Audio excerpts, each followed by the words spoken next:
ഇവിടെ പഠിക്കുന്ന കുട്ടികളുടെയും പിന്നെ ഇങ്ങോട്ട് വരാൻ ആഗ്രഹിക്കുന്ന കുട്ടികളുടെയും പിന്നെ സ്പൗസൽ ഓപ്പൺ വർക്ക് പെർമിറ്റിനെ കുറേ കാര്യങ്ങളൊക്കെയാണ് ഡിസ്കസ് ചെയ്യുന്നത്. നമുക്കിന്ന് ജയേഷ് ജേക്കബ് RCIC അവൈലബിൾ ആണ്. നമുക്ക് നേരെ തന്നെ നമ്മുടെ സെഷനിലോട്ട് കിടക്കാം, സമയം കളയുന്നില്ല. ജയേഷ്, സ്വാഗതം. റീസെന്റ് ആയിട്ട് ഒരു അപ്ഡേറ്റ് ഉണ്ടായിരുന്നു. അതായത് സ്പോർട്സിൽ ഓപ്പൺ വർക്ക് പെർമിറ്റിനെ സംബന്ധിച്ച് അത് ഒത്തിരി ആൾക്കാരെ ബാധിക്കുന്ന കാര്യങ്ങളാണ്. അതായത് ഫാമിലി കല്യാണം കഴിച്ചിട്ട് അവിടെ വരുന്ന ആൾക്കാർ, അല്ലെ കല്യാണം കഴിച്ചിട്ട് സ്പൗസിനെ കൊണ്ടുവരാനായിട്ട് ഉദ്ദേശിക്കുന്ന ആൾക്കാർക്ക്, അല്ലെങ്കിൽ ഇപ്പൊ അവിടെ നിൽക്കുന്ന ആൾക്കാർക്ക്. ഫോർ എക്സാമ്പിൾ, ഇപ്പോൾ ഒരു സ്റ്റുഡന്റ് ആള് കല്യാണം കഴിച്ചു, ആളുടെ സ്പൗസ് കൂടെ ഉണ്ട്. അവരുടെ അടുത്ത ഫേസ് എന്ന് പറയുന്നത് പോസ്റ്റ് ഗ്രാജുവേഷൻ വർക്ക് പെർമിറ്റിലോട്ട് പോകും. അപ്പോൾ എന്താണ് ഉണ്ടാകാൻ പോകുന്നുള്ള ഒരു ചേഞ്ചസ് ആണ് ഇപ്പം വന്നിരിക്കുന്നത്. ഒത്തിരി പേരെ ബാധിക്കുന്ന ഒരു കാര്യമാണ്. ഇപ്പം അതാണ് ഒരു മെയിൻ ആയിട്ടുള്ള ഒരു ചേഞ്ച്. ലാസ്റ്റ് 21 ജാനുവരിയിലാണ് ആ ചേഞ്ചസ് ഇൻട്രൊഡ്യൂസ് ചെയ്തത്. അത് പ്രാബല്യത്തിൽ വന്നത്. അതിന് ഒരാഴ്ച മുന്നേ അനൗൺസ് ചെയ്തായിരുന്നു, ഇങ്ങനെ ഉണ്ടാകാൻ പോകുന്നു അനൗൺസ് ചെയ്തായിരുന്നു. ആ സമയത്ത് കുറെ ആപ്ലിക്കേഷനുകളെല്ലാം ഞാനും കുറച്ച് തിരക്കായിരുന്നു ചെയ്യുന്നത്. അത് കഴിഞ്ഞ് പിന്നെ ഞാൻ ഈ നോട്ടിഫിക്കേഷൻ 21-ാം തീയതി വന്നു. അതിൽ ക്ലാരിഫിക്കേഷൻ വന്നു. അതായത് കുറച്ചുകൂടെ കുറച്ചുകൂടെ ഇത് ലേബർ ഷോർട്ടേജ് ഉള്ള സെക്ടറിലുള്ള കുറച്ച് ടിയർ കോഡ്സ് Tier 2-ലും 3-ലും ഉള്ളത് ആഡ് ചെയ്തിട്ടുണ്ട്. അത് ലോങ് ലിസ്റ്റ് ആണ്, അതവിടെ പറയുന്ന അത്ര എളുപ്പമല്ല. ടിയർ സിസ്റ്റം അല്ലെങ്കിൽ നോക്കോഡ് എന്ന് പറയുന്ന ഒന്ന് നമ്മുടെ സാധാരണ ലിസൺ ചെയ്യുന്നവർക്ക് വേണ്ടി ഒന്ന് ജസ്റ്റ് ഒന്ന് എക്സ്പ്ലെയിൻ ചെയ്യാം എന്താണെന്നുള്ളത്. സിമ്പിൾ ആയിട്ട് പറഞ്ഞു കഴിഞ്ഞാൽ, ഇപ്പം നേരത്തെ 2022 മുന്നേ NOC കോഡ് എന്ന് പറയും. NOC കോഡ് വെച്ചിട്ടാണ് നമ്മളുടെ അവിടുത്തെ ഒരു ജോലിക്ക് ഒരു എക്സാമ്പിൾ പറയുകയാണെങ്കിൽ, ഒരു അഡ്മിനിസ്ട്രേറ്റീവ് അസിസ്റ്റന്റ് ആണെങ്കിൽ അഡ്മിനിസ്ട്രേറ്റീവ് അസിസ്റ്റന്റിന് ഒരു 5 നമ്പർ നോ കോഡ് ഉണ്ട്. അവരൊരു ടിയർ കാറ്റഗറിയിൽ വരികയും ചെയ്യും. അപ്പം ഈ ടിയർ കാറ്റഗറി എന്ന് പറയുന്നത് Tier 3 ആണ് അഡ്മിനിസ്ട്രേറ്റീവ് അസിസ്റ്റന്റിന്റെ ടിയർ കാറ്റഗറി വരുന്നത്.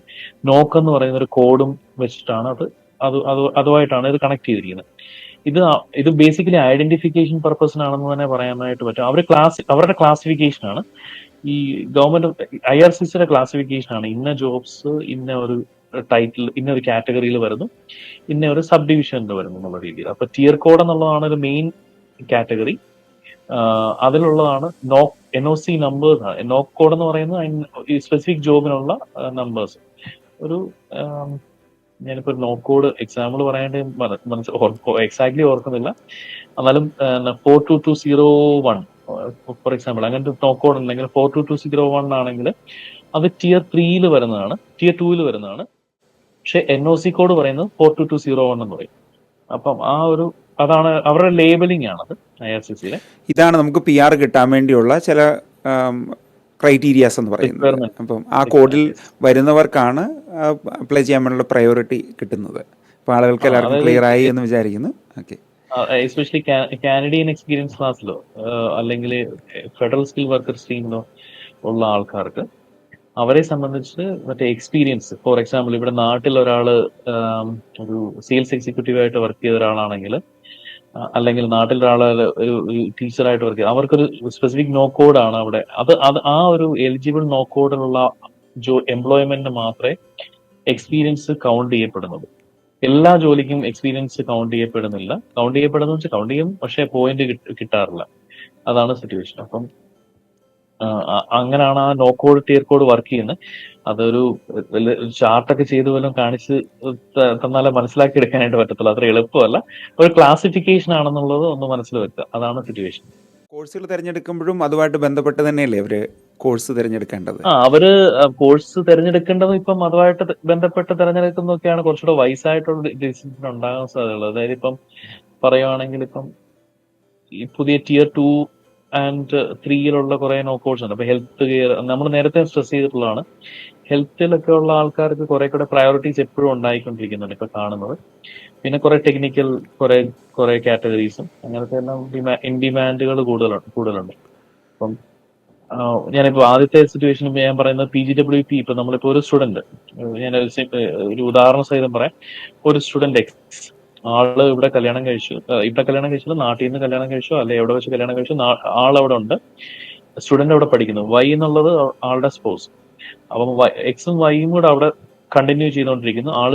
X സ്റ്റഡി പെർമിറ്റിലാണ്, Y എന്നുള്ള സ്പോസ് അവിടെ ഓപ്പൺ വർക്ക് പെർമിറ്റിലാണ്. സ്പോസൽ ഓപ്പൺ വർക്ക് പെർമിറ്റ് എന്ന് പറയുന്ന കാറ്റഗറി. അപ്പം ഇപ്പോഴത്തെ പുതിയ ചേഞ്ച് വെച്ചിട്ട് ഇപ്പം പി ജി ഈ കാനഡയിൽ സ്റ്റുഡന്റ് ഇവിടെ 2 വർഷം പഠിച്ചു കഴിയുമ്പോഴത്തേനും അല്ലെങ്കിൽ 1 വർഷം പഠിച്ചു കഴിയുമ്പോഴത്തേനും അവർക്ക് PGWP അപ്ലൈ ചെയ്യാനുള്ള എലിജിബിലിറ്റി കിട്ടി.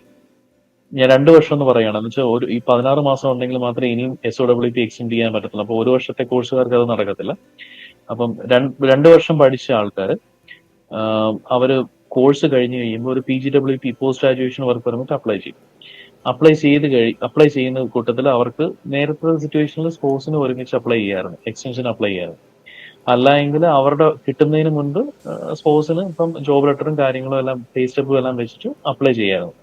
ഇപ്പോഴത്തെ സിറ്റുവേഷനിൽ അവരൊരു റെസ്ട്രിക്ഷൻ കൊണ്ടുവന്ന് എങ്ങനെയാണെന്ന് വെച്ച് കഴിഞ്ഞാൽ Tier 01 കാറ്റഗറിയുള്ള ജോബിലുള്ള ആൾക്കാർക്കും പിന്നെ ചില ലേബർ ഷോർട്ടേജ് സെക്ടേഴ്സിലുള്ള Tier 2 and 3 കാറ്റഗറിയുള്ള ജോബുള്ള ആൾക്കാർക്ക് മാത്രമേ സ്പോർട്സിനെ അവരുടെ സ്പോർട്സിന് മാത്രമേ SOWP spousal open work permit extend ചെയ്യാനുള്ള എലിജിബിലിറ്റി ഉണ്ടാവുന്നുള്ളൂ. ഇപ്പം ഫോർ എക്സാമ്പിൾ ഇപ്പോൾ ഒരാൾ ഇവിടെ ഇൻ കാനഡ ഉള്ള സിറ്റുവേഷൻ പറഞ്ഞു, ഈ നാട്ടിലാണ് സ്പോർട്സ് എങ്കിലും ഈ പറഞ്ഞ സെയിം സെനാരിയോ തന്നെയാണ്. സ്റ്റുഡന്റ് PGWPയിലോട്ട് ട്രാൻസിഷൻ ചെയ്യുന്ന സമയത്ത് അത് കഴിഞ്ഞിട്ട് സ്റ്റുഡന്റിന് ഒരു Tier 01 ജോബോ അല്ലെങ്കിൽ ഈ പറഞ്ഞ ലേബർ ഷോർട്ടേജ് സെക്ടറിലുള്ള ജോബോ ഉണ്ടെങ്കിൽ മാത്രമേ നാട്ടിൽ നിന്നുള്ള സ്പോർട്സിനെ ഇവിടോട്ട് കൊണ്ടുവരാനായിട്ട് SOWP അപ്ലൈ ചെയ്ത് ഇവിടെ എത്താനായിട്ട് സാധിക്കത്തുള്ളൂ. അതാണ് ഒരു മെയിൻ ആയിട്ടുള്ള ഒരു ചേഞ്ച്. അപ്പം ഈ Tier 01 എന്ന് പറയുന്ന അതൊരു കാറ്റഗറി സിംപ്ലിഫൈ ചെയ്ത് പറഞ്ഞു കഴിഞ്ഞാൽ മാനേജീരിയൽ ആൻഡ് പ്രൊഫഷണൽ, ആ 2 കാറ്റഗറിയാണ് അത് വരുന്നത്. അപ്പം എല്ലാ ജോലികൾക്കും ഇത് കിട്ടത്തില്ല. അപ്പൊ നമ്മുടെ എംപ്ലോയ്മെന്റ് ഇവിടെ ഒരു മാനദണ്ഡമായിട്ട് വരുന്നു. ഫാമിലിയെ സപ്പോർട്ട് കൊണ്ടുവരാനായിട്ട് പോലുള്ള മാനദണ്ഡമായിട്ട് ഇത് വരുന്നു. പിന്നെ Tier 2 and 3 ഒരു കോഴ്സ്, അത് IRCSയുടെ വെബ്സൈറ്റിൽ അവൈലബിൾ ആണ്. ഒത്തിരി കോഴ്സ് കിടപ്പുണ്ട്, ധാരാളം ഉണ്ട്. അപ്പൊ അതിൽ നിങ്ങൾ ഫിറ്റ് ആവുകയാണെങ്കിൽ നിങ്ങളുടെ കാര്യം നിങ്ങൾക്ക് നിങ്ങളുടെ സ്പൗസിനെ ഇവിടെ അക്കോമഡേറ്റ് ചെയ്യാനായിട്ട് സാധിക്കും. ഇല്ല എങ്കിൽ അതൊരു പ്രോബ്ലമാറ്റിക് സിറ്റുവേഷനിലോട്ട് പോകുന്നു. നാട്ടിൽ നിന്ന് ഇങ്ങോട്ട് വന്നിട്ട് പഠനത്തിന് വേണ്ടി ഇപ്പോൾ കല്യാണം കഴിഞ്ഞിട്ടുള്ള ആളുകളാണെങ്കിലും ഇവിടെ ഒരാൾ പഠിക്കാൻ വന്നു, പഠനത്തിന് ശേഷം അവർക്ക് പോസ്റ്റ് ഗ്രാജുവേറ്റ് വർക്ക് പെർമിറ്റ് കിട്ടുന്നു. ആ സമയത്ത് സ്പൗസിന് നേരത്തെ റൂൾ അനുസരിച്ച് ഉടനെ തന്നെ വർക്ക് പെർമിറ്റ് കിട്ടിയിട്ടുണ്ടെങ്കിൽ ഉടനെ നമുക്ക് വരാം എന്നുള്ളൊരു കണക്കുകൂട്ടിലായിരുന്നു പലരും വന്നിരുന്നത്.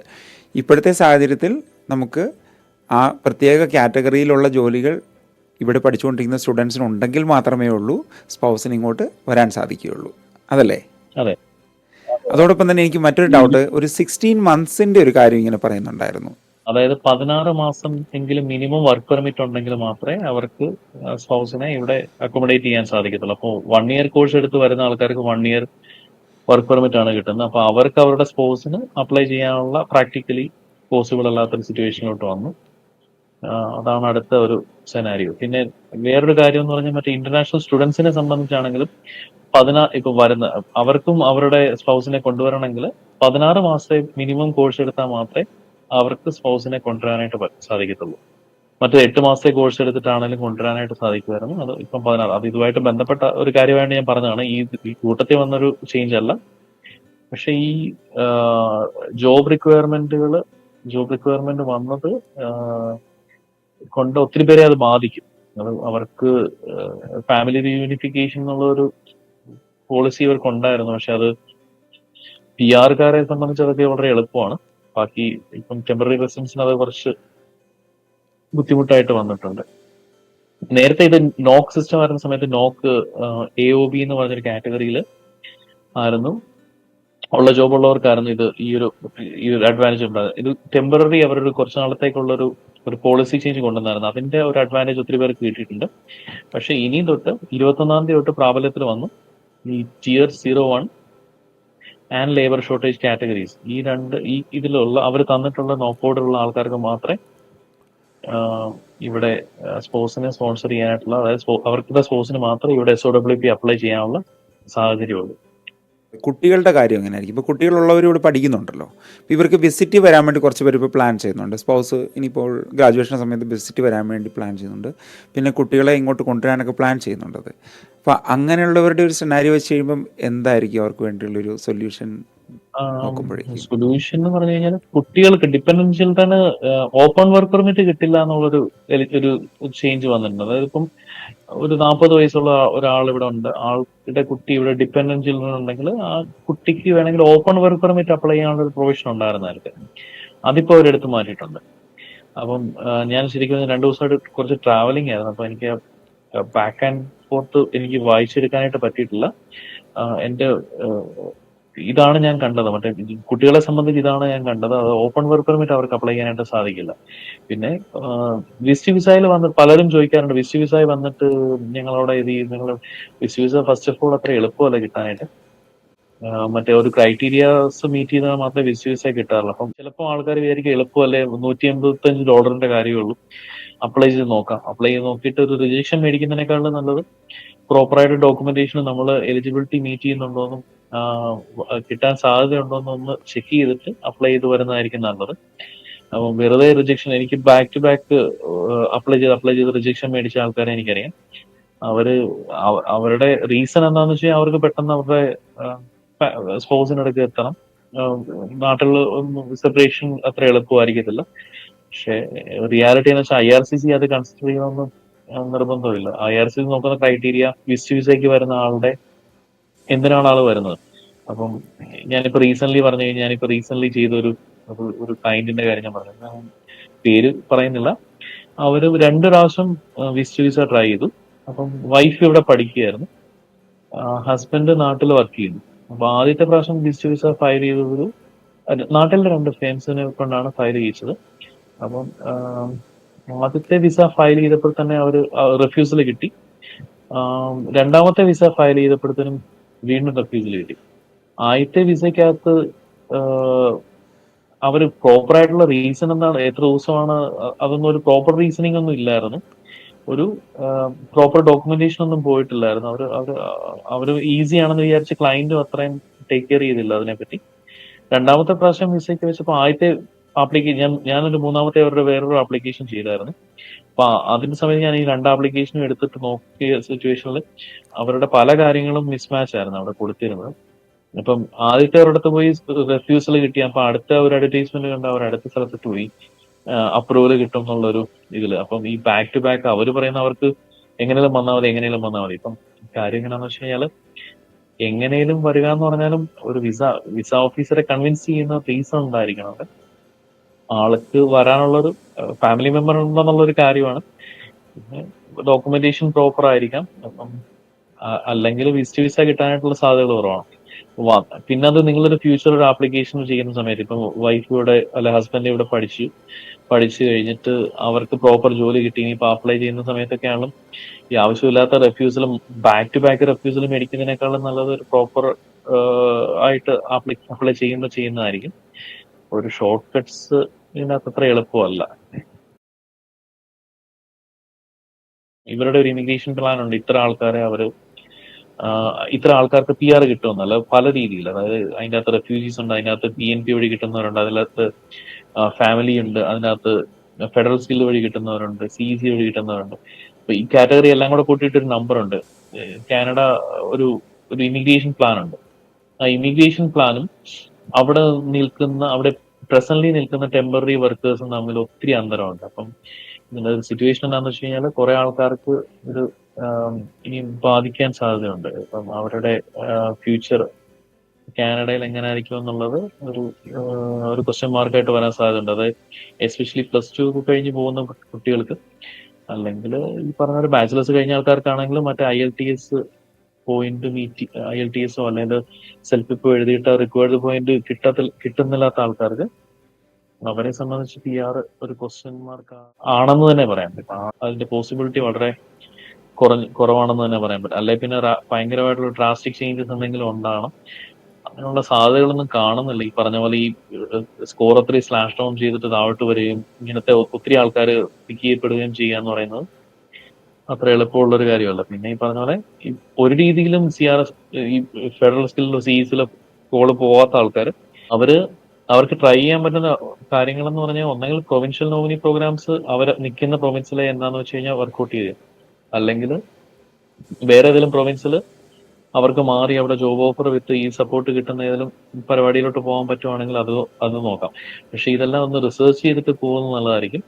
എനിക്ക് ഒത്തിരി പേരെ അറിയാം, മറ്റേ ഇവിടുന്ന് നോവാസ് വഴി പോയിട്ട് തിരിച്ചു വന്ന ആൾക്കാർ, ഇവിടുന്ന് സസ്കച്ചുവാൻ പോയിട്ട് തിരിച്ചു വന്ന ആൾക്കാർ, ഒണ്ടേരിയോന്ന് ആണ് ഉദ്ദേശിക്കുന്നത്. ഒണ്ടേരിയോയിൽ നിന്ന് മറ്റു സ്ഥലങ്ങളിലോട്ട് പോയിട്ട് തിരിച്ച് അതുപോലെ തന്നെ വന്നു. അതായത് ജോലി കിട്ടുന്നില്ല, ഒരു രക്ഷയില്ല എന്ന് പറഞ്ഞത്. അവർ ഉണ്ടാകുന്ന ഒരു പ്രശ്നം വെച്ചാൽ സ്റ്റുഡൻസിന്റെ ഒരു പ്രശ്നം വെച്ചാൽ വേറൊരാൾ ആരെങ്കിലും എന്തെങ്കിലും ചെയ്താൽ അത് റിപ്പീറ്റ് ചെയ്യാനുള്ള ഒരു ടെൻഡൻസി ഭയങ്കര കൂടുതലാണ്. അപ്പം എന്റെ ഫ്രണ്ട് പോയി, എന്റെ ഫ്രണ്ട് അങ്ങോട്ട് പോയി, എന്റെ ഫ്രണ്ട് ഇത് ചെയ്തു എന്ന് പറഞ്ഞിട്ട് അവർ ആ കൂട്ടത്തിൽ അതിലെ പോകും. പോണ ഫ്രണ്ടിന് എന്തെങ്കിലും കണക്ഷൻസ് എന്തെങ്കിലും കണ്ടായിട്ടായിരിക്കും ചിലപ്പോൾ പോകുന്നത്. അപ്പൊ ഈ ഒത്തിരി പേര് അങ്ങനെ ടൈം വേസ്റ്റ് ചെയ്ത ആൾക്കാർ എനിക്കറിയാം, അങ്ങനെ പോയിട്ട് ബുദ്ധിമുട്ടായി പോയ ആൾക്കാരെ എനിക്കറിയാം. പിന്നെ ഇപ്പം വർക്ക് പെർമിറ്റ് തീരുന്ന ആൾക്കാരെ സംബന്ധിച്ച് അവിടെ കണ്ടിന്യൂ ചെയ്യാനുള്ള ഓപ്ഷൻസ് വളരെ ലിമിറ്റഡ് ആയിരിക്കും. പിന്നെ സ്റ്റഡി ഒരു ഓപ്ഷൻ ഉണ്ട്, പക്ഷേ PGWP അവർക്ക് ഇനിയും കിട്ടില്ല. ഒരാൾക്കൊരു ലൈഫ് ടൈമിൽ ഒരു PGWP മാത്രമേ ഗവൺമെന്റ് ഓഫ് കാനഡ IRCC കിട്ടുള്ളൂ. അതിന് എക്സ്റ്റൻഷൻ പോസിബിൾ അല്ല. ഒരേ ഒരു ഒക്കേഷനിൽ മാത്രമേ എക്സ്റ്റൻഷൻ കിട്ടത്തുള്ളൂ. അത് ആളുടെ പാസ്പോർട്ടിന്റെ വാലിഡിറ്റി കുറവായതുകൊണ്ട് മാത്രം. പാസ്പോർട്ടിന്റെ വാലിഡിറ്റി കുറവാണെങ്കിൽ നമ്മളുടെ എന്താ പറയുക, അതിന്റെ ഡ്യൂറേഷൻ നമുക്ക് എക്സ്റ്റൻഷൻ റിക്വസ്റ്റ് ചെയ്യാൻ സാധിക്കും, അത് കിട്ടും. അതല്ലാതെ PGWP കിട്ടത്തില്ല, ഒരു പ്രാവശ്യം കിട്ടത്തില്ല. അപ്പം രണ്ടാമത് അങ്ങനെ ഒത്തിരി ഡെസ്പറേറ്റ്ലി ട്രൈ ചെയ്യുന്ന ആൾക്കാർക്ക് കോഴ്സ് എടുക്കാവുന്നതാണ്. അതൊരു പ്രോസസ്സാണ്. അതൊരു കുറച്ച് അത്ര എളുപ്പമല്ല. നാട്ടിൽ നിന്ന് വന്ന പോലെ തന്നെ ഫണ്ടിനെയും കുറെ കൂടെ കാണിക്കേണ്ടി വരും. പ്രോപ്പർ അവിടെ ഒരു ഡിസിഷൻ ഉണ്ട്, അതൊരു പ്രോപ്പർ ആയിട്ടുള്ള ഒരു ആപ്ലിക്കേഷൻ പുട്ടപ്പ് ചെയ്താൽ മാത്രമേ അവിടെ. ഇനി ഇപ്പൊ ഒത്തിരി റെസ്ട്രിക്ഷൻസ് നമ്പർ ഓഫ് ഒരു കോട്ട കൊണ്ടുവന്നിട്ടുണ്ട്. ഇപ്പം ഒരു വർഷം എത്ര സ്റ്റുഡൻസിനെ അവർ അക്സെപ്റ്റ് ചെയ്യുന്നുള്ളൊരു കോട്ട വന്നിട്ട്. അപ്പൊ ഇന്ന പ്രൊവിൻസിന് ഇത്ര പ്രൊവിൻസ് ഇത്ര നമ്പേഴ്സ് ആണ് അവിടെ ഉള്ളത്. അപ്പൊ അങ്ങനെ ഒരു സിറ്റുവേഷൻ ഉണ്ട്. അപ്പം എല്ലാം കുറച്ച് കോംപ്ലിക്കേറ്റഡ് ആയിക്കൊണ്ടിരിക്കുകയെന്ന് തന്നെ പറയാൻ പറ്റും ഇമിഗ്രേഷൻ സ്റ്റുഡന്റ് ലൈഫിനെ സിറ്റുവേഷനെ സംബന്ധിച്ച്. ഇപ്പോൾ ജേഷ് പറഞ്ഞു വന്നത് ഈ ഒരു വർഷത്തെ കോഴ്സ് അല്ല 2 വർഷത്തെ കോഴ്സ് എടുത്താണല്ലോ കുട്ടികൾ ഇവിടെ വരുന്നത്. അപ്പം ഒരു വർഷത്തെ കോഴ്സ് എടുത്ത് വന്നവരെ സംബന്ധിച്ച് രണ്ടാമത്തെ കോഴ്സ് എടുക്കുന്നത് അവരുടെ ആ സ്റ്റഡി പെർമിറ്റിനുള്ളിൽ തന്നെ ആയിരിക്കുമല്ലോ അവർ എടുക്കുന്നത്. അതെ അതെ അതെ. ഇപ്പം ഇപ്പോൾ പറഞ്ഞു വന്ന കാര്യം എന്ന് പറഞ്ഞിട്ടുണ്ടെങ്കിൽ 2 കോഴ്സ് കഴിഞ്ഞു, പോസ്റ്റ് ഗ്രാജുവേറ്റ് വർക്ക് പെർമിറ്റ് കഴിഞ്ഞ ശേഷം അടുത്ത കോഴ്സ് എടുക്കുന്നതിനെ പറ്റിയാണ് പറഞ്ഞത്. അതെ അതെ കഴിയാറാകുന്ന സെറ്റ് ആൾക്കാർ, അത് അങ്ങനെ എടുക്കുന്ന ആൾക്കാരുണ്ട്. അവിടെ അവിടെ നിൽക്കാൻ പ്ലാനുള്ള ആൾക്കാർ, അല്ലെ എന്തെങ്കിലും രീതിയിൽ വർക്ക്ഔട്ട് ചെയ്തെടുക്കാനാണ് ഉദ്ദേശിക്കുന്ന ആൾക്കാരൊക്കെ അങ്ങനെ ചെയ്യുന്നത് കാണാറുണ്ട്. അപ്പോൾ അവർക്കപ്പോൾ എനിക്കുള്ളൊരു ഡൗട്ട്, അവർക്ക് ഈ സ്റ്റഡിയുടെ സമയത്ത് അവർക്ക് 20 മണിക്കൂർ എന്നുള്ള ജോലി ചെയ്യാൻ പറ്റുമോ ആ സമയത്ത്? അത് ചെയ്യാൻ പറ്റും. 24 മണിക്കൂറാണ് ഇപ്പോഴും. അത് ചെയ്യാനായിട്ട് വരും, ജോലി ചെയ്യാൻ പറ്റും. പക്ഷേ അവർക്ക് PGWP അപ്ലൈ ചെയ്യാൻ പറ്റത്തില്ല. അപ്പൊ അവരുടെ ടെക്നിക്കലി അവരുടെ പഠിത്തം കഴിഞ്ഞ് കഴിയുമ്പോൾ അവരുടെ പഠിത്തം എന്ന് തീരുന്നു, കോളേജ് ഒരു ഡോക്യുമെന്റേഷൻ, ഫോർ എക്സാമ്പിൾ, ഒന്നെങ്കിൽ അവർ ഒഫീഷ്യൽ ട്രാൻസ്ക്രിപ്റ്റോ അല്ലെങ്കിൽ കോഴ്സ് കംപ്ലീഷൻ ലെറ്ററോ അല്ലെങ്കിൽ ഒരു ഇമെയിൽ ആണെങ്കിൽ അവർ ഇഷ്യൂ ചെയ്യുവാണ്, നിങ്ങളുടെ പ്രോഗ്രാം കഴിഞ്ഞെന്ന് പറഞ്ഞിട്ട് ഇഷ്യൂ ചെയ്യുവാണെങ്കിൽ അന്ന് സ്റ്റോപ്പ് ചെയ്യുക എന്നുള്ളതാണ് ജോലി. അപ്പം സ്റ്റഡി പീരീഡിലേക്ക് മാത്രം നമുക്ക് അവിടെ വർക്ക് ചെയ്യാനായിട്ട് സാധിക്കും, സ്റ്റഡി പീരീഡിലേക്ക് മാത്രം നിൽക്കാൻ സാധിക്കും. പിന്നെ അത് കഴിഞ്ഞ് അടുത്ത ഓപ്ഷൻസ് എന്ന് പറഞ്ഞാൽ പിന്നെ ലീഗലി ജോലി ചെയ്യാൻ പറ്റത്തില്ല, പിന്നെ വിസിറ്ററിലോട്ട് മാറേണ്ടി വരും. അങ്ങനെ കുറെ ഓപ്ഷൻസ് ആണ് ഉള്ളത്. പക്ഷേ ആർക്കെങ്കിലൊക്കെ PR പോയിന്റ്സ് ഒക്കെ ഏകദേശം മീറ്റ് ചെയ്ത് നിൽക്കുന്ന ആളാണ്, അങ്ങനെയുള്ളവർക്ക് ഇതൊരു ഓപ്ഷൻ ആയിരിക്കാം അല്ലേ? ഓപ്ഷനാണ്. അതെ അതെ. പിന്നെ ചിലരുണ്ട്, മറ്റേ ഇപ്പം പലർക്കും പല പ്ലാനുകൾ ഉണ്ടാവും, കാറ്റഗറീസ് ഉണ്ടാവുമല്ലോ. അപ്പം ഉള്ള ആൾക്കാരുണ്ടായിരിക്കുമല്ലോ. അപ്പൊ ചിലരിപ്പം റിലേഷൻഷിപ്പിലാണ്, അപ്പം കല്യാണം കഴിക്കാനായിട്ടിരിക്കുന്നു, അപ്പൊ അങ്ങനത്തെ സിറ്റുവേഷൻ ഉള്ള ആൾക്കാർ പറയുന്നത് കേൾക്കാറുണ്ട്. പിന്നെ ചിലർ പറയാറുണ്ട്, എന്റെ എംപ്ലോയർ LMI ട്രൈ ചെയ്യുന്നുണ്ട്, അപ്പൊ LMI കിട്ടും, അതുവരെ എനിക്കൊരു ടൈം ബീങ് എനിക്ക് മാനേജ് ചെയ്യാനായിട്ട് ഇത് വേണമെന്നൊക്കെ പറയാറുണ്ട്. അങ്ങനെ പല കാറ്റഗറി ആൾക്കാരുണ്ട്. പിന്നെ ചിലർ ഇൻവെസ്റ്റ്മെന്റ് കൊണ്ടുവരാനായിട്ട് ഉദ്ദേശിക്കുന്നൊക്കെ പറയാറുണ്ട്. എനിക്ക് പ്രാക്ടിക്കലി എത്ര എളുപ്പമാണെന്ന് ഇതറിയില്ല. അങ്ങനെയൊക്കെ പ്ലാനായിട്ട് കുട്ടികൾ പറയാനുണ്ട്. ഇങ്ങനത്തെ റീസണൊക്കെയാണ് അവർ രണ്ടാമത് കോഴ്സ് എടുക്കുന്നതിന്റെ ഒരു കാര്യം. മറ്റേ ഒന്ന് PR കിട്ടാനുള്ള ഒരു ചാൻസ്, അതാണ് ആദ്യത്തെ. പിന്നെ എക്സിറ്റ് ചെയ്ത് കഴിഞ്ഞാൽ തിരിച്ച് അത്ര എളുപ്പമല്ല എന്നുള്ളൊരു സിറ്റുവേഷനിലാണ് പലരും സ്റ്റിക്ക് ഓൺ ചെയ്യുന്നത് കാണാറുള്ളത് മാക്സിമം. എക്സിറ്റ് ചെയ്ത് കഴിഞ്ഞാലുള്ള ഒരു സിറ്റുവേഷൻ എങ്ങനെയാണ്? പോയിന്റ് സിസ്റ്റം ആയതുകൊണ്ട് അവർക്ക് പോയിന്റ് ഗെയിൻ ചെയ്താൽ മാത്രമേ അവർക്ക് മുന്നോട്ട് വരാൻ സാധിക്കത്തുള്ളൂ. ഇനിയിപ്പം പോയിന്റ് കുറയുമോന്ന് ചോദിച്ചു കഴിഞ്ഞാൽ അത്ര എളുപ്പം ഇന്നത്തെ സിറ്റുവേഷനിൽ കാണുന്നില്ല. ഇപ്പം പിന്നെ അവർക്കുണ്ടാകുന്ന ഒരു ബുദ്ധിമുട്ടാന്ന് വെച്ച് കഴിഞ്ഞാൽ പ്രൊവിൻഷ്യൽ നോമിനി പ്രോഗ്രാംസ് ഒക്കെ അവരെ സംബന്ധിച്ച് അവരെ സംബന്ധിച്ച് അത്ര എളുപ്പമല്ല. അതായത് ഇപ്പം പല പല PNB പ്രോഗ്രാംസും കറന്റ് എംപ്ലോയിഡ് ആയിട്ടുള്ള ആൾക്കാരെ സപ്പോർട്ട് ചെയ്യുന്നതാണ്. ജോബ് ഓഫറും കറന്റ് എംപ്ലോയിഡ് ആയിട്ടുള്ള ആൾക്കാരെ സപ്പോർട്ട് ചെയ്യുന്നത്. അപ്പൊ അതിന്റെ ഒരു ലിമിറ്റേഷൻ അവർക്ക് ഫേസ് ചെയ്യപ്പെടും. പിന്നെ സാധ്യത ഇല്ല എന്നുള്ളതല്ല, പോയി കഴിഞ്ഞാൽ അതത്ര പിന്നെ പോയിന്റിലോട്ട് എത്തുമോ എന്നുള്ള കാര്യത്തിൽ സിറ്റുവേഷൻ ഒത്തിരി ആൾക്കാർ പോകുന്നുണ്ടെന്നാണ് പറയുന്നത് കേൾക്കുന്നത്. ഇത് സിറ്റുവേഷൻ എന്താ പറയുക, കിട്ടാൻ സാധ്യതയില്ലാത്തതുകൊണ്ട് ഒരു വർക്ക് പെർമിറ്റ് കഴിഞ്ഞിട്ട് പോകുന്നെന്ന് പറയപ്പെടുന്നുണ്ട് ഒറ്റ ആൾക്കാർ. എത്ര പേര് എനിക്ക് എന്റെ നമ്പേഴ്സും സ്റ്റാറ്റും ഒന്നും ഇല്ല, അതുകൊണ്ടാണ് ഞാൻ അവിടെ ഒരു വേഗം ഇതായിട്ട് പറയുന്നത്. പെർമിറ്റ് കഴിഞ്ഞാൽ പിന്നെ വിസിറ്ററിലോട്ട് മാറുക എന്നുള്ളതല്ലാതെ വേറെ റീസൺ ഇല്ല. അപ്പൊ പിന്നെ അവർക്ക് വർക്ക് ചെയ്യാൻ പറ്റത്തില്ല.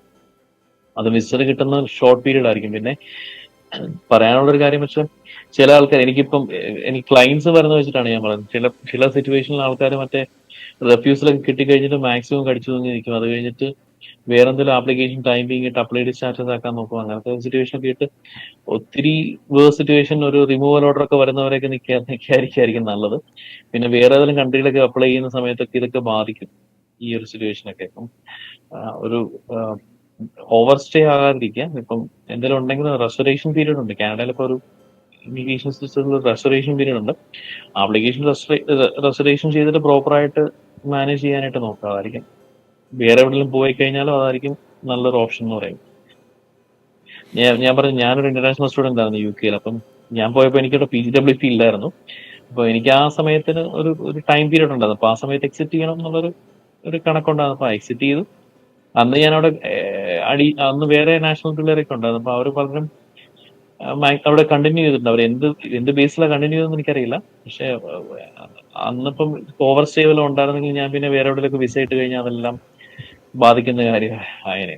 ഈ കൺട്രീസ് എല്ലാം തമ്മിലൊരു ഇൻഫർമേഷൻ ഷെയറിങ് കൂടുതലായിട്ടുണ്ട്, വെസ്റ്റേൺ കൺട്രീസ് ഒക്കെ തമ്മിൽ. അപ്പൊ അത് പലപ്പോഴും നമ്മളിപ്പോ ഈ ക്ലയൻസ് വരുമ്പോൾ കാണാറുണ്ട്. അപ്പൊ അവരുടെ ചിലപ്പോൾ മറ്റേ US വിസ രജിസ്ട്രേഷൻ ഒക്കെ ചിലപ്പോൾ റിവീൽ ചെയ്യാതിരിക്കും. അത് അടുത്ത IRCC നോട്ടിഫൈ ചെയ്തിട്ട് you didn't mention about so and so US visa registration ഉണ്ടായിരുന്നു എന്നൊക്കെ പറഞ്ഞിട്ട് അതിനകത്ത് എഴുതി വരാറുണ്ട്. അപ്പം അതൊന്ന് കൺസിഡർ ചെയ്യുക. അത് ഈവൻ പേരൻസിൻ്റെ ഒക്കെ കാര്യത്തിൽ നമ്മളിപ്പോൾ ഒത്തിരി പേരൻസ് ഇവിടെ നമ്മൾ വാച്ച് ചെയ്യുന്നുണ്ട്. പേരൻസിൻ്റെ കാര്യത്തിലാണെങ്കിലും ഇപ്പോൾ വിസിറ്റേഴ്സ് ആയിട്ട് ഇവിടെ വന്നിട്ടുള്ളവർ കറക്റ്റ് സമയത്തിന് എക്സിറ്റ് ചെയ്തില്ലെങ്കിൽ അതും പിന്നീട് പ്രോബ്ലംസ് ആവാറില്ലേ? ഉണ്ട്. അവർ ഓവർ സ്റ്റേ എന്തും പ്രോബ്ലമാണ്. ഇപ്പൊ ചെയ്യാൻ പറ്റുന്ന അവർക്ക് വിസിൽ വരുന്ന ആൾക്കാർക്ക് എക്സ്റ്റെൻഡ് ചെയ്യാനായിട്ട് സാധിക്കും. പക്ഷെ എല്ലാത്തിനും ലിമിറ്റേഷൻ ഉണ്ട്. IRCC ആപ്ലിക്കേഷൻ അപ്രൂവ് ചെയ്യണം. അപ്രൂവ് ചെയ്ത് കഴിഞ്ഞിട്ട് എത്ര ടൈം പീരീഡ് വരെയാണ് കിട്ടുന്നത് അതിനനുസരിച്ച് എക്സിറ്റ് ചെയ്യാനായിട്ട് നോക്കാം. പിന്നെ പലപ്പോഴും ക്ലയൻസ് ഇങ്ങനെ പറയാറുണ്ട്. അപ്പൊ അവരുടെ പേരൻസ് US ഉണ്ടായിരുന്നു, അവരോട് കുറച്ചുനാൾ ഓവർ സ്റ്റേ ചെയ്തു, ഇവർക്കിപ്പോ കാനഡയിലോട്ട് വരാനും അപ്പം ഇങ്ങനത്തെ പ്രശ്നങ്ങളൊക്കെ പൊതുവെ ഉണ്ടാകാറുണ്ട്. ഇവിടെ ആണെങ്കിൽ തന്നെ കാനഡയിലാണെങ്കിൽ മിസ് വിസയുടെ റെഫ്യൂസൽ റേറ്റ് ഭയങ്കര കൂടുതലാണ്. അത് അതിന് നമ്മൾ കാണുന്ന ഒരു സൈഡ് മാത്രമേ നമ്മൾ കാണുന്നുള്ളൂ. അതായത് ശരിക്കും $185 ആണ് മറ്റേ വിസയ്ക്കും ബയോമെട്രിക്സിനും കൊണ്ടുള്ള ചാർജ്, വിസയ്ക്ക്. അത് നാട്ടിലെ കണക്കിന് പറഞ്ഞു കഴിഞ്ഞാൽ 6000 ഒരു 10,000 രൂപയുടെ പരിപാടിയുള്ളൂ. അപ്പം അതൊക്കെ വെച്ചിട്ട് ചുമ്മാ ട്രൈ ചെയ്ത് കിട്ടട്ടെ എന്നൊക്കെ പറഞ്ഞിട്ട് അപ്ലൈ ചെയ്യുന്ന ഒത്തിരി ആൾക്കാരുണ്ട്. ഞാൻ എന്റെ എക്സ്പീരിയൻസിൽ നിന്ന് പറയാൻ പറ്റും. ഒരു ചാൻസ് എടുത്ത് നോക്കാന്നൊക്കെ പറഞ്ഞിട്ട് അപ്ലൈ ചെയ്യുന്ന ആൾക്കാരുണ്ട്, എന്തെങ്കിലും ഒരു റീസൺ ഒക്കെ വെച്ചിട്ട്. നല്ല ശതമാനം റിജക്ഷനിലോട്ട് തന്നെയാണ് പോണതല്ല. അപ്പം പിന്നെ അതുകൊണ്ട് തന്നെ നമുക്ക് ഈ നമ്പേഴ്സ് ഡിഫറൻഷിയേറ്റ് ചെയ്യാൻ പറ്റില്ല. ഫോർ എക്സാമ്പിൾ ഇപ്പോൾ ഒരാൾ ജെനുവിനായിട്ട് എത്ര പേർക്കകത്ത് രജിസ്ട്രേഷൻ ഉണ്ടെന്ന് പറയാൻ പറ്റത്തില്ല. ഒരു ഓവറോൾ നമ്പർ പറയുകയാണെങ്കിൽ വളരെ രജിസ്ട്രേഷൻ ഉണ്ട്.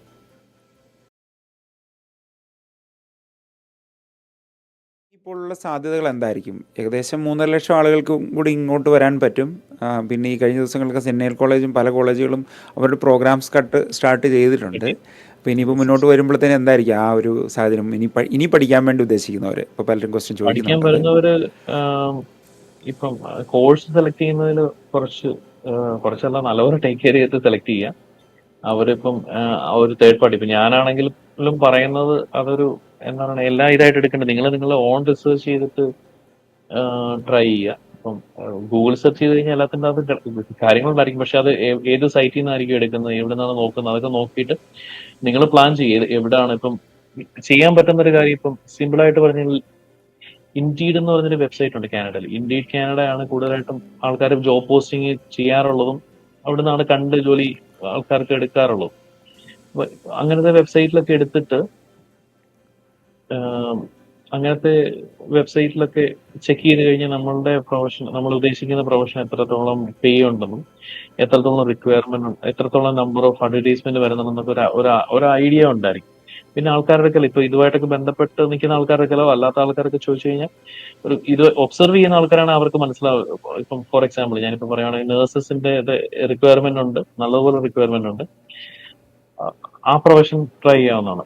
പിന്നെ ഈ പറഞ്ഞ പോലെ ഈ ഏജിങ് പോപ്പുലേഷൻ കാനഡയിൽ നല്ലപോലെ ഉണ്ട്. അപ്പൊ ആ ഒരു സെക്ഷൻ, അതായത് മറ്റേ ഈ എൽഡർലി കെയർ, അതും പേഴ്സണൽ സപ്പോർട്ട് വർക്കർ മാത്രമല്ല, അവർക്ക് മറ്റേ റെക്രിയേഷൻ കൊടുക്കുന്ന വർക്കുകൾ, അവർക്ക് ഫിസിയോതെറാപ്പി അസിസ്റ്റൻസ്, ഇങ്ങനത്തെ ഈ ഹെൽത്തുമായിട്ട് ബന്ധപ്പെട്ട ഒത്തിരി പ്രൊഫഷനുകളിൽ നല്ലതെന്ന് തന്നെ പറയാൻ പറ്റും. ഇപ്പം നഴ്സിംഗ് ഒരു വളരെ നല്ലൊരു ഓപ്ഷനാണ്. നഴ്സിംഗ് എടുത്ത് വരുവാണെങ്കിൽ കുറച്ചുകൂടെ സീരിയസ് പഠിത്തമായിരിക്കും അവിടെ ഉണ്ടാകുന്നത്. മറ്റ് ഇപ്പൊ ഒരു ബിസിനസ് കോഴ്സ് എടുത്ത് വരുന്നതും നഴ്സിംഗ് എടുത്ത് വരുന്നതും തമ്മിൽ നല്ലപോലെ വ്യത്യാസമുണ്ട്. അതായത് കരിക്കുലം വെച്ചാണെങ്കിലും അവരൊരു നാട്ടിലെ പോലൊരു സിസ്റ്റം എന്ന് പറയാൻ പറ്റത്തില്ല. അവിടെ ഒരാൾക്ക് ഒരു നേഴ്സ് അവിടെ പഠിച്ചിറങ്ങുമ്പോൾ ഒരാളെ അറ്റ്ലീസ്റ്റ് ടേക്ക് കെയർ ചെയ്യാനുള്ള കുറെ കാര്യങ്ങളൊക്കെ അവർ നല്ലപോലെ കോൺഫിഡൻസ് ഉണ്ടായിട്ട് തന്നെ ചെയ്യേണ്ട ഒരു സിറ്റുവേഷൻ ഉണ്ടായിരിക്കും. ഇവിടെ നാട്ടിലെ പോലെ ഒരു സപ്പോർട്ട് സിസ്റ്റം അത്രയും കാണാറില്ല.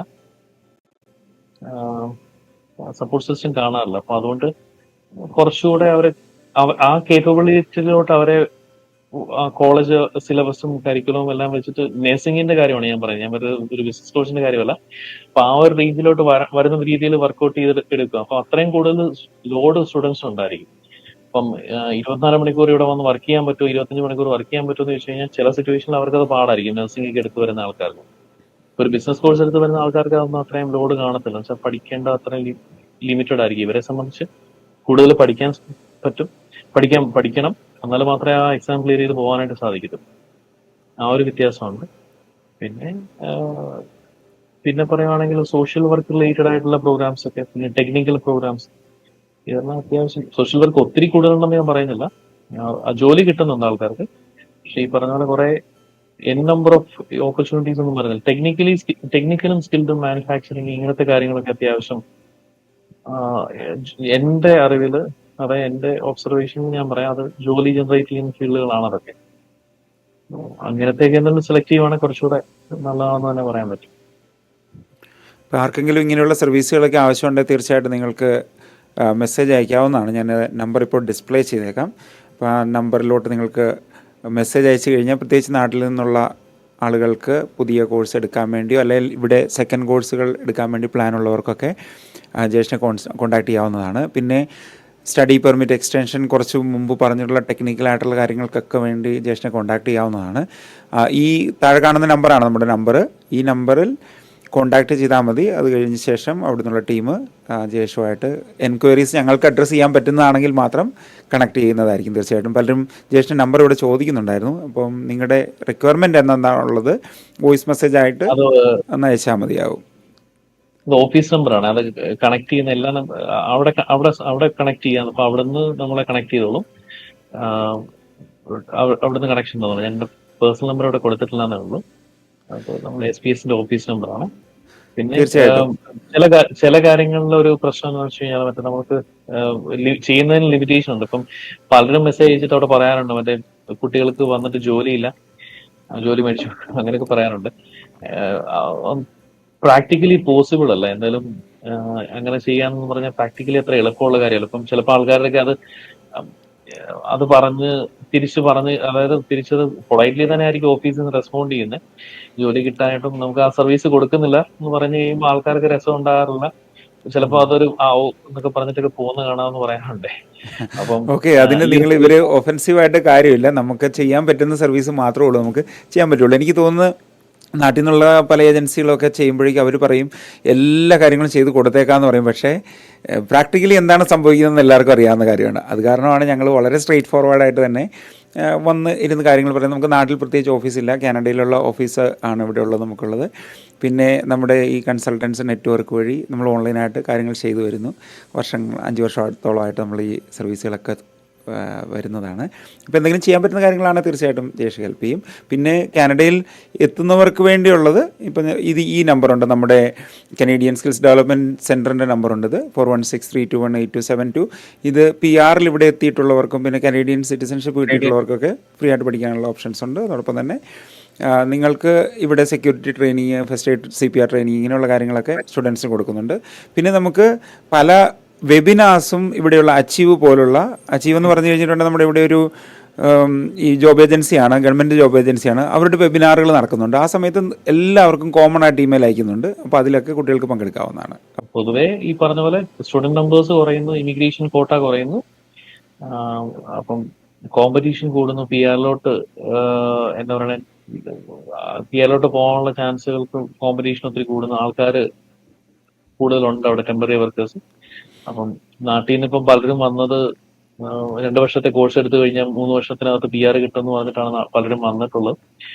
ആ സിറ്റുവേഷനൊക്കെ കണ്ടമാനം മാറിയിട്ടുണ്ട്. അതിന് യാതൊരു രീതിയിലും ആ ഒരു സിറ്റുവേഷനിലോട്ട് പോകത്തില്ല. ഇപ്പൊ ഒരു 5 വർഷം മുന്നേ ആണെങ്കിൽ 2019-ലോ 18-ലൊക്കെ ആണെങ്കിൽ ഈ പറഞ്ഞ കാര്യങ്ങളൊക്കെ നടക്കുമായിരുന്നു. അപ്പൊ ഈ പറഞ്ഞ 2021 ഒരു 20-ലൊക്കെ വന്ന ആൾക്കാർക്കും കുറച്ച് അഡ്വാൻറ്റേജ് ഉണ്ടായിട്ടുണ്ടെന്ന് പറയാൻ പറ്റും. അത് കഴിഞ്ഞിട്ട് വന്ന ആൾക്കാർക്ക് തീരെ, എസ്പെഷ്യലി +2 കഴിഞ്ഞ് വന്ന പിള്ളേർക്ക് വളരെയധികം ബുദ്ധിമുട്ടാണ്. ഇപ്പം +2 കഴിഞ്ഞ് ആരെങ്കിലും വരുന്നുണ്ടെങ്കിൽ വരണ്ടെന്നല്ല പറയുന്നത്, ശരിക്കും അന്വേഷിച്ചെടുത്ത് PR ആണ് ഉദ്ദേശിക്കുന്നതെങ്കിൽ അത് കിട്ടാനുള്ള സാധ്യതകൾ അന്വേഷിച്ച് പ്രോപ്പറായിട്ട് പ്ലാൻ ചെയ്ത് വരിക. അല്ലെങ്കിൽ വന്നിട്ട് തിരിച്ചു പോകേണ്ടി വരും. ഇപ്പം ചില സിറ്റുവേഷനിൽ എനിക്കറിയാൻ പറ്റും, ഇപ്പം നാട്ടിൽ നല്ല പൊട്ടൻഷ്യലുള്ള പിള്ളേരായിരിക്കും. അപ്പം അവർ മിസ്ഇൻഫോംഡ് ആയിട്ട് ഇവിടെ വന്നു കഴിഞ്ഞാൽ ഇതാണ് അതാണെന്നൊക്കെ പറയും. ഇപ്പം അത് കഴിഞ്ഞിട്ട് കരിയർ പോയി, ലൈഫ് പോയി എന്നൊക്കെ പറയുന്ന ഒരു സിറ്റുവേഷൻ ഒക്കെ ഉണ്ടാകാറുണ്ട്. അപ്പൊ അങ്ങനെയാണെങ്കിൽ ഹയർ സ്റ്റഡീസ് ഒരു ഓപ്ഷൻ ആണ്, ഇല്ലെന്നല്ല പറഞ്ഞത്. നാട്ടില് ചില സിറ്റുവേഷൻ ചിലപ്പോൾ നാട്ടിൽ പഠിക്കുന്നതായിരിക്കും അവർക്ക് നല്ലത്. അപ്പൊ അതെല്ലാം അതിനനുസരിച്ച് ടേക്ക് കെയർ ചെയ്തിട്ട് വരുന്നതായിരിക്കും നല്ലത്. Thank you Jayesh. അപ്പോൾ നമ്മൾ കുറേ കാര്യങ്ങൾ ഇന്ന് ഡിസ്കസ് ചെയ്തു, പല ഇൻപുട്സും കിട്ടി. ഏറ്റവും പുതിയ അപ്ഡേറ്റഡ് ആയിട്ടുള്ള SOWPൻ്റെ സ്പൗസൽ ഓപ്പൺ വർക്ക് പെർമിറ്റിൻ്റെ അപ്ഡേറ്റ് ആണ് ഇന്ന് ലഭിച്ചത്. പിന്നെ പല കോഴ്സുകളെ പറ്റിയുള്ള കാര്യങ്ങൾ, എല്ലാ കാര്യങ്ങളും ഡിസ്കസ് ചെയ്തു. ഇനി നമുക്കൊരു പുതിയൊരു സെഷൻ ഇനി വരുന്നുണ്ട്. അതായത് കഴിഞ്ഞ ആഴ്ച നമ്മുടെ പാട്രിക്കുമായിട്ടുള്ളൊരു സെഷൻ ഉണ്ടായിരുന്നു, സെൽപിപ്പ് എക്സാമിനേഷനെ പറ്റിയുള്ള കാര്യങ്ങൾ. നമുക്കിനി ഒരു സെഷനും കൂടെ വാലന്റൈൻസ് ഡേയുടെ അന്നാണ് ഏകദേശം പ്ലാൻ ചെയ്തിരിക്കുന്നത്. അന്ന് ജയേഷും കൂടെ ഉണ്ടെങ്കിൽ നമുക്ക് ഒരുമിച്ച് ഈ 3 കാര്യങ്ങളും കൂടെ, പാട്രിക്ക് നമ്മുടെ സെൽപിപ്പിൻ്റെ മൊഡ്യൂൾസിനെ പറ്റിയും പിന്നെ സെൽപിപ്പ് എക്സാമിനേഷൻ എന്തിനെടുക്കുന്നതിനെ പറ്റിയുള്ള കാര്യങ്ങൾ, അതായത് നമ്മുടെ PGWP ആപ്ലിക്കേഷന് വേണ്ടി അങ്ങനെയുള്ള കാര്യങ്ങളൊക്കെ ഉണ്ട്. അത് നമുക്ക് തുടർന്നുള്ള ചർച്ചകളിൽ നമുക്ക് ഡിസ്കസ് ചെയ്യാം തീർച്ചയായിട്ടും. അപ്പോൾ ഒരിക്കൽ കൂടി നന്ദി എല്ലാ സബ്സ്ക്രൈബേഴ്സിൻ്റെയും പേരിൽ. എന്തെങ്കിലുമൊക്കെ ഡൗട്ട്സ് ഉണ്ടെങ്കിൽ തീർച്ചയായിട്ടും നിങ്ങൾക്ക്, അതായത് എന്തെങ്കിലും സർവീസ് ആവശ്യമായിട്ടുണ്ടെങ്കിൽ ജയേഷിനെ കോൺടാക്ട് ചെയ്യുക. നമ്മുടെ SPS ഇൻ്റർനാഷണൽ നമ്പറിലേക്ക് മെസ്സേജ് അയച്ചാൽ മതി. Thank you Jayesh. Thank you.